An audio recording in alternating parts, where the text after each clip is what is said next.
ভাই আমরা কোথায় আসছি? আমরা আসছি আজকে প্রহ্লাদপুরের একটা ফ্যামিলি পার্কে। একটা না, এটা বিখ্যাত মানে family অনেক park। বড় একটা ফ্যামিলি পার্ক, যদিও যদিও আর কি অনেক শূন্য এখন। শূন্য, কারণ রমজান হচ্ছে এটা রোজার মাস এবং হ্যাঁ। ইফতারের টাইম হয়ে গেছে। যদিও আমার ইচ্ছা ছিল ইফতার করার, কিন্তু আমরা করতে পারি নাই। তো আমার সাথে আছে ছোট ভাই, চিনেন নাকি কেউ? কমেন্টস করেন। চিনে না কেউ? চিনে না? সে কিন্তু বিবাহিত, কেউ কমেন্টস করেও না।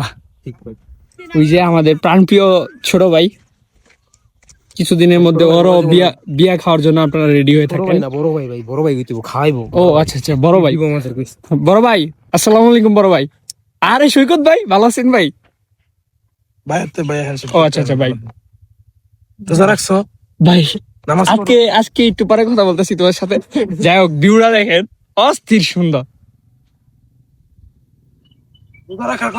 আপনারা আসার চেষ্টা করবেন, এই জায়গায় ভালো লাগবে আপনাদের, বিশেষ করে ইফতারের টাইমে আসার চেষ্টা করবেন। তো আজকে আর ব্লগ বলতে কি এতটুকু দেখানো ছিল। ভালো থাকবেন, আল্লাহ হাফেজ।